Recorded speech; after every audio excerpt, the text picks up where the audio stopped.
నాడు పీవీ హయాంలో security scam ఆరోపణలు వస్తే ఆనాడు జాయింట్ పార్లమెంటరీ కమిటీ వేశారని, అయితే ఇప్పుడు అదానీ కంపెనీలపై వస్తున్న ఆరోపణలపై కేంద్ర ప్రభుత్వం ఎందుకు మౌనంగా ఉందని తిరుపతి పార్లమెంట్ మాజీ సభ్యులు చింతా మోహన్ ప్రశ్నించారు. మీడియా సమావేశంలో ఆయన మాట్లాడారు. జగన్ పరిపాలన కంటే చంద్రబాబు పరిపాలన జబర్దస్త్గా ఉందని, చంద్రబాబు టీడీపీ, నేను కాంగ్రెస్ పార్టీ అయినప్పటికీ మా మధ్య రాజకీయ వైరుధ్యం ఉన్నప్పటికీ చంద్రబాబును అభినందించక తప్పడం లేదన్నారు. కాపు బలిజలు ఏనాటికైనా ముఖ్యమంత్రి అవుతారని, కాపు డిప్యూటీ సీఎం అయినంత మాత్రాన నాకు సంతృప్తిగా లేదన్నారు. కాపు బలిజల్లో కసి పట్టుదల ఉండాలని, అది అంటే ఏదో ఒక రోజు రాష్ట్ర ముఖ్యమంత్రి అవుతారని చెప్పారు. చంద్రబాబు నాయుడు ప్రభుత్వం ఎస్సీలకు ప్రాధాన్యత ఇవ్వడం లేదని కూడా చెప్పారు. రిజర్వేషన్లు దేశంలో 75 సంవత్సరాల క్రితం ప్రారంభమైనాయి. ఎందుకు ప్రారంభమైనాయి? ఎవరు దీనికి కారణం?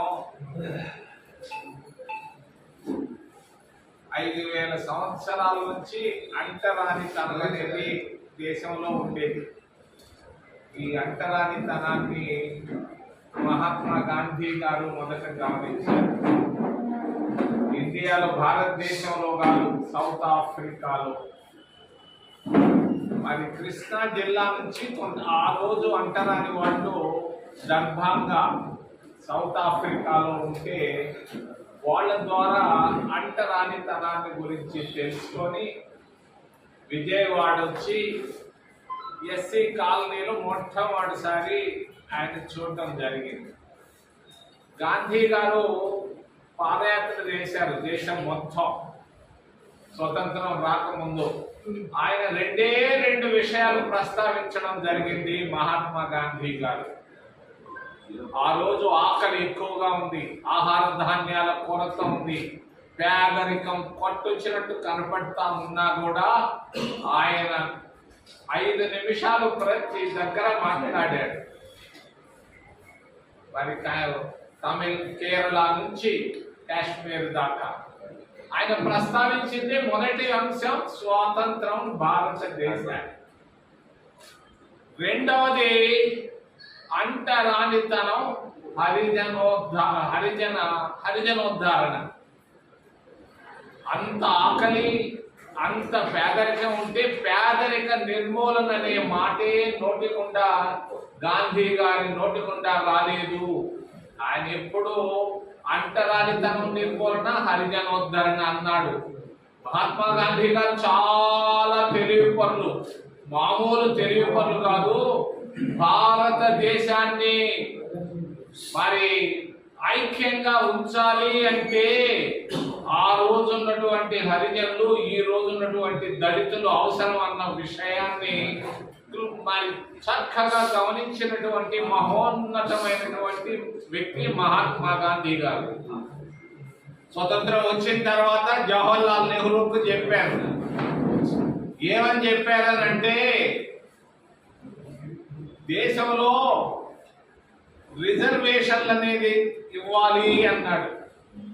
నెహ్రూ గారు అడిగారు ఆయన్ని, రిజర్వేషన్లు అంటే ఏంటంటే ఈ హరిజనులకు మనం రిజర్వేషన్లు ఇవ్వాలి, గిరిజనులకు రిజర్వేషన్లు ఇవ్వాలి అని చెప్పడం జరిగింది.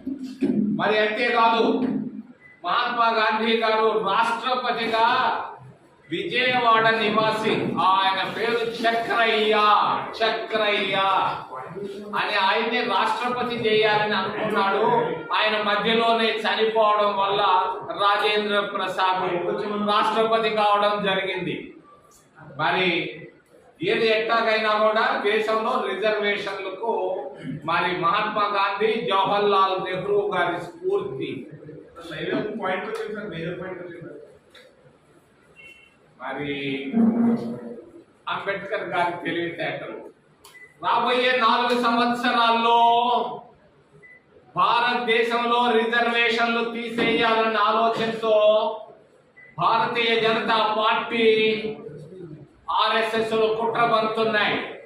ఆ కుట్రలోనే మొదటి భాగం మొన్నొచ్చినటువంటి సుప్రీంకోర్టులో వచ్చినటువంటి రిజర్వేషన్ల పైన వర్గీకరణ. మరి ఈ వర్గీకరణ ఆయన ఫిబ్రవరిలో మోడీ గారు 2 ముద్దులు పెట్టి 2 హబ్బులు కట్టాడు అక్కడ మరి హైదరాబాద్ లో. దాని ప్రకారంగానే సుప్రీంకోర్టులో తుషార్ మెహతా అనే ఆయన ద్వారా ఆర్గ్యుమెంట్లు చేయించి వర్గీకరణకు ఆయన బీజం వేయడం జరిగింది. భారతీయ జనతా పార్టీ ఆలోచన ఒకటి, విభజించు పాలించు అన్నదే వాళ్ళ ఆలోచన. తర్వాత 4 సంవత్సరాల తర్వాత 2028, 29లో ఈ రిజర్వేషన్లు తీసేసేదానికి సుప్రీంకోర్టు ద్వారా ఒక నిర్ణయాన్ని తీసుకునే దానికి కుట్రలు జరుగుతున్నాయనే విషయాన్ని మీ ముందుంచదలుచుకున్నాను. అప్పుడే కుట్రలు జరుగుతున్నాయి. సుప్రీంకోర్టు అనేది ఒక నేషనల్ కోర్టు. 34 మంది జడ్జీలు సుప్రీంకోర్టులో ఉంటే దేశంలో 60-70 కోట్ల మంది వెనుకబడిన వర్గాలుంటే 34 మందిలో 3 ఉన్నారు వెనుకబడిన వర్గాల నుంచి జడ్జీలు. దేశంలో 20 కోట్ల మంది మైనారిటీలుంటే ఒకే ఒక వ్యక్తి జడ్జిగా ఉన్నారు. మన జడ్జీలకు పేదరికం అంటే తెలియదు, ఆకలి అంటే తెలియదు. వీళ్ళు ఎప్పుడు ఒక ఎస్సీ కాలనీకి వెళ్ళి మంచినీళ్లు తాగారన్నదే దాఖలాలు లేవు ఇప్పటి వరకు. ఈ పరిస్థితుల్లో భారతదేశానికి ఉన్నటువంటి సుప్రీంకోర్టు వచ్చినటువంటి నిర్ణయాన్ని నేను ఖండిస్తున్నాను.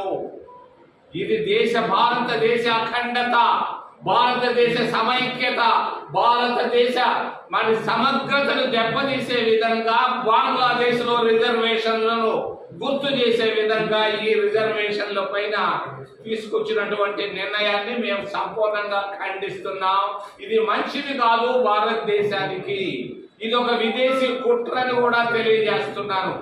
ఉన్నటువంటి ఈ ఓబీసీలను అంతేకాదు ఎస్టీలకు రిజర్వేషన్లు తీసేయడం కూడా దేశ సమైక్యతను దెబ్బతీసేదానికి విదేశీ వర్గాలు కూడా కుట్రలు పన్నుతున్నాయి. దాంట్లో RSS, బీజేపీలు భాగస్వాములు. చంద్రబాబు నాయుడు పరిపాలన, ఆయన ఆంధ్రప్రదేశ్ అంటే ఏపీ అంటాడు. ఏ అంటే అమరావతి, పి అంటే పోలవరం. ఇది తప్ప ఆయన అమరావతి తప్ప ఇంకేది పట్టించుకోవటం లేదు. రాజమండ్రి ఒకప్పుడు 20 సంవత్సరాల నాడు ఎలా ఉందో రాజమండ్రి అలాగనే ఉంది. రాజమండ్రిలో పరిస్థితులు, అభివృద్ధిని గురించి చంద్రబాబు నాయుడు